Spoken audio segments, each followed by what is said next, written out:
Shalom, meus amigos, um lindo início de dia na cidade santa de Jerusalém, ainda nem amanheceu. Eu saí um pouco mais cedo de casa para poder compartilhar com vocês um pouco mais da imensa sabedoria da Torá. Vocês sabem que os homens fazem planos e Deus ri.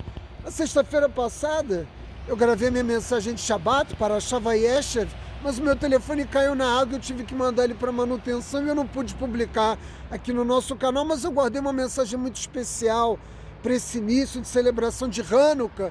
Afinal de contas, na noite de ontem acendemos a primeira vela de nossas Hanukiot. E eu quero começar a falar de Hanukkah, lembrando de um dos maiores heróis, quase desconhecidos do povo judeu durante o Holocausto. Eu falo do rabino Avraham Grodzinski, que foi o líder espiritual do nosso povo no gueto de Kovno. Ele era da Lituânia e foi considerado um dos maiores sábios de sua geração, mas não propriamente pelo seu domínio extraordinário de Torá, o que lhe valeu a condição de Rosh Yeshiva, da joia da coroa de todas as yeshivot da Lituânia, Slobodka e Yeshiva, mas porque desenvolveu ao longo de sua vida um refinamento intenso de seu caráter. E ele teve a oportunidade de testar essas qualidades, porque tendo exercido a liderança espiritual do nosso povo no gueto de Kovno, numa situação que vocês podem imaginar, terrível, de imenso horror, mantinha sempre um semblante amigo, um semblante agradável, aberto, mesmo naquelas situações terríveis, cumprindo o preceito do Pirkei Avot, que nos ensina que nós devemos receber cada pessoa sempre com o rosto amigável, mesmo numa situação desfavorável. E por isso mesmo, o rabino Grodzinski se tornou uma fonte de esperança para o nosso povo. E uma das decisões que ele tomou durante o período em que exerceu essa liderança foi formar um grupo de 10 ex-alunos, de 10 justos, que se reuniam todo Shabat para discutir a situação física e espiritual daqueles que se encontravam ao seu redor, ou seja, dos judeus encarcerados no gueto de Kovno, como melhorar a situação deles. E esse otimismo diante das probabilidades sem esperança, uma fé no poder de poucos, é uma ideia que vai direto ao cerne da celebração de Hanukkah.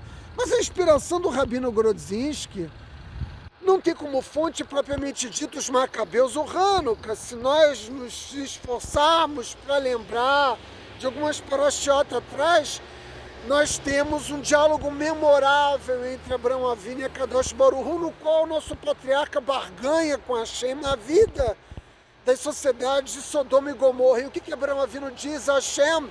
Se 10 justos se encontrarem nessas cidades, o Criador poupa a vida dessas populações. Nós, judeus, acreditamos, o Talmud, numa Sanedrim, valida essa ideia, a ideia dos 10 justos, a ideia de que justos têm o poder decisivo de mudar, de salvar o mundo, de tal forma que o Talmud nos ensina que o judeu que não acredita nessa ideia está cometendo uma heresia, é um herege para nós. Em outras palavras, um pequeno grupo pode mudar e derrubar até mesmo a ordem natural do mundo como nós conhecemos. E esse tem sido, ao longo da história, um princípio fundamental da fé judaica.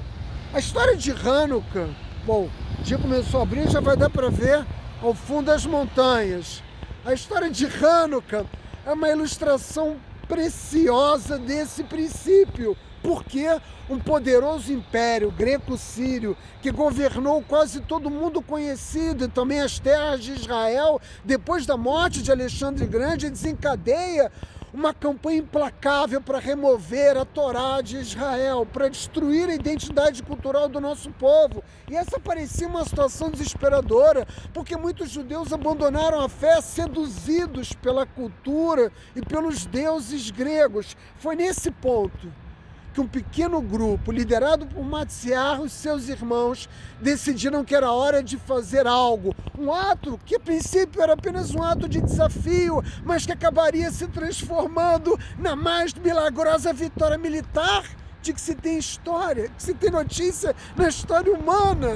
E dela nós recuperamos o templo, recuperamos a nossa terra, recuperamos a nossa Torá, recuperamos o direito de praticar a nossa fé na terra que Hashem nos deu, essa terra aqui onde eu gravo essa mensagem para vocês. E mais de 2000 anos depois, o Rabino Grodzinski, aí sim inspirado nos Macabeus, entende que mesmo num momento de inimagináveis trevas como foi o Holocausto, era necessário lançar luz sobre o mundo. E nós sempre nos lembramos de Hanukkah como um momento em que Deus entregou muitos nas mãos de poucos. O povo judeu tem sido, ao longo da história, sempre uma das menores das nações do mundo. Mas apesar disso, a nossa influência, os efeitos da nossa presença no mundo têm sido capazes de promover verdadeiros abalos sísmicos no mundo. Por quê? Qual é a explicação para isso? Nós somos um testemunho vivo da verdade fundamental. Que verdade fundamental é essa? O mundo físico, tudo isso que nós vemos, não passa de uma cortina de fumaça para uma realidade espiritual mais profunda. Subverter a ordem natural das coisas, reconhecendo a primazia da espiritualidade, é o que nós judeus temos feito há quase 4000 anos no mundo físico. Essa é a nossa missão, fazer com que as pessoas compreendam que sobre a realidade material, sobre o mundo materialista, deve prevalecer a crença fundamental de que Deus criou todas as coisas, Ele é fonte de todo poder, Ele criou toda a matéria, Ele governava o mundo. Quando Abraão Avino andava por esse planeta, quando os Macabeus lutaram contra os gregos, e agora mesmo, meus amigos, Hanukkah Sameach,